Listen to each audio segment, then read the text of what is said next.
Special report का। Special report में आज हम सबसे पहले बात करेंगे भजनलाल कैबिनेट बैठक में हुए अहम फैसलों की। भजनलाल शर्मा की अध्यक्षता में आज हुई कैबिनेट बैठक में कई अहम फैसलों पर मुहर लगी है।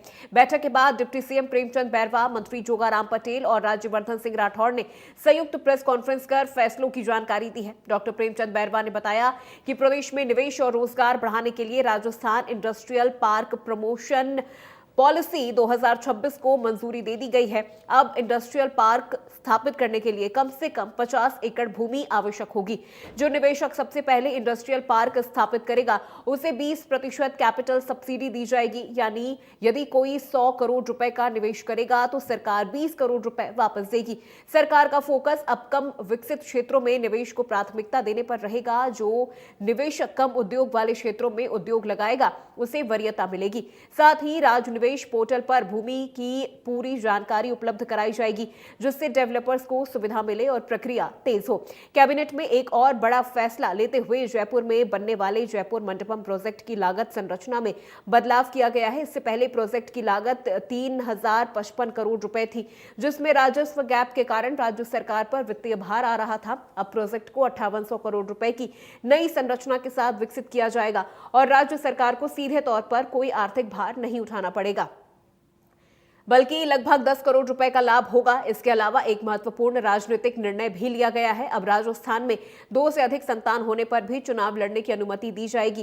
कैबिनेट ने इस प्रस्ताव को मंजूरी दे दी है। सरकार का दावा है कि इन फैसलों से जीएसटी राजस्व में वृद्धि होगी, रोजगार के नए अवसर पैदा होंगे। आत्मनिर्भर भारत की दिशा में राजस्थान मजबूत कदम बढ़ाएगा।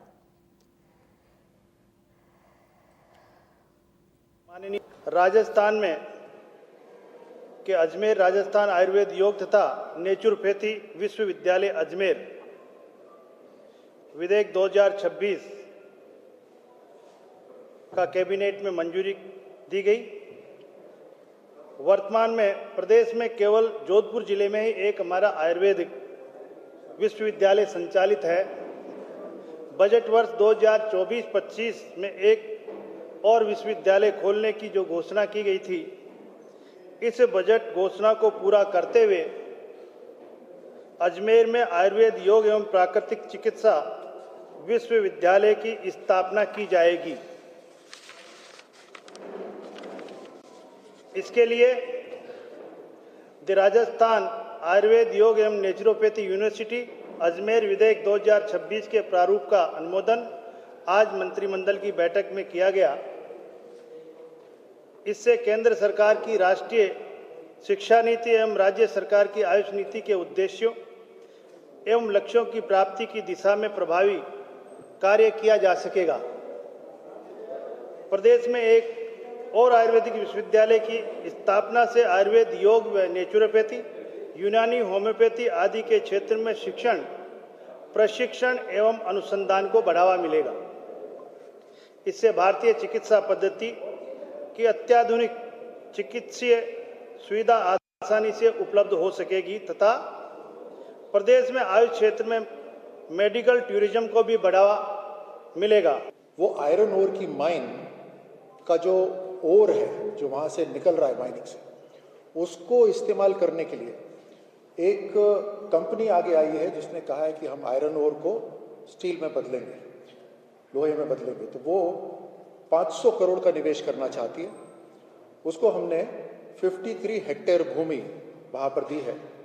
1.5 मिलियन मीट्रिक टन इनका उत्पादन होगा और डायरेक्ट इस फैक्ट्री के अंदर तकरीबन 550 युवाओं को रोजगार मिलेगा।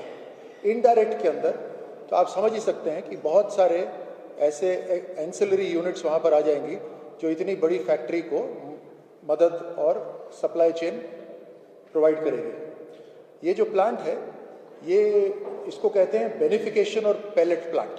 तो जो आयरन ओर है उसको लेकर पहले तो साफ करेंगे, आयरन ओर को साफ करने के बाद उसको पैलेट्स पे बदलेंगे, गोल बॉल पैलेट्स में बदलने के बाद उसका जो वैल्यू है वो वैल्यू बढ़ जाता है।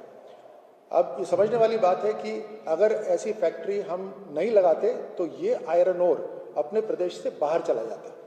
आज हम वैल्यू डेवलपमेंट कर रहे हैं अपने ही क्षेत्र में।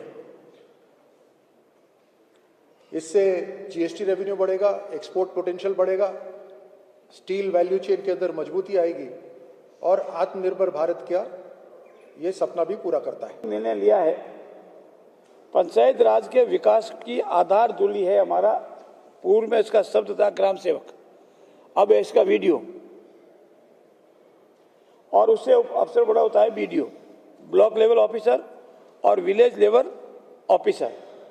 इनका प्रमोशन होता है और प्रमोशन होने के बाद असिस्टेंट वीडियो बनते हैं, परंतु इनकी प्रमोशन का जो स्कोप है वो बहुत कम है। अभी राजस्थान में जितने हमारे ये ब्लॉक लेवल ऑफिसर है, इसकी संख्या करीब 11,000 से अधिक है, 11,304। और जो इनका प्रमोशन होने के बाद जो अधिकारी होते हैं वो अधिकारी 246 से ऊपर अभी नहीं है हमारे पास। और इनका पे ग्रेड लेवल 6 है जो 2600 का होता है, और इनका पे ग्रेड लेवल 10 है जो 3700 का होता है। तो एबीओ के जो 750 नवीन पद स्वीकृत करने के साथ ही इनके पटवारी, कृषि पर्यवेक्षक, मंत्रालय कर्मचारी के पदोन्नति के जितने अवसर है इनको भी दिए जाएंगे, ताकि हमारे वीडियो जो एडिशनल वीडियो, असिस्टेंट बीडीओ बनेंगे और इनका प्रमोशन का अवसर सभी को मिलेगा। ये पंचायत राज व्यवस्था चूँकि राजस्थान की देन है, माननीय पूर्व प्रधानमंत्री ने नागौर से इसकी, नेहरू जी ने इसके प्रारंभ किया था, और राजस्थान में ये सबसे सशक्त कानून है। और इस कानून की मार्फत हम जनता को ये संदेश देना चाहते हैं, जो योग्य है, कार्य करने की योग्यता रखते हैं, मन रखते हैं, और मात्र इस कारण कि उसके 2 से अधिक संतान हैं, वो चुनाव लड़ने योग्य नहीं, उससे अयोग्यता को हटाया गया है। मित्रों, ये क्रांतिकारी कदम है। जब लाया गया तब इसकी आवश्यकता थी, अब वर्तमान में इसकी आवश्यकता महसूस नहीं की जा रही है। ये आज मंत्रिमंडल ने यशस्वी मुख्यमंत्री आदरणीय भजन लाल जी के नेतृत्व वाली कैबिनेट ने इन सभी बिलों को।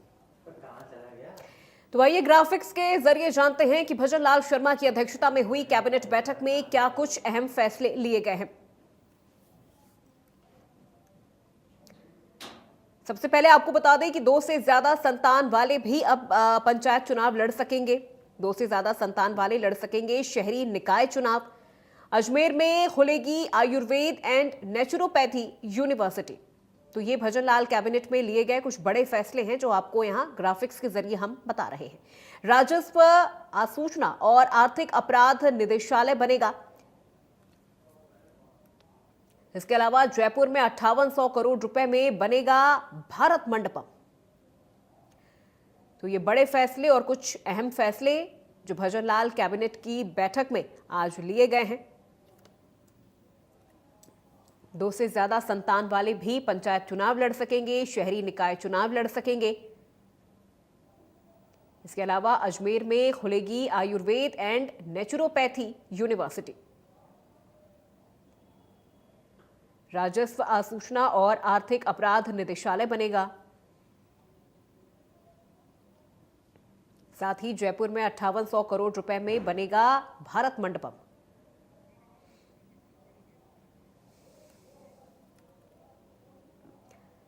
स्पेशल रिपोर्ट में अब हम बात करेंगे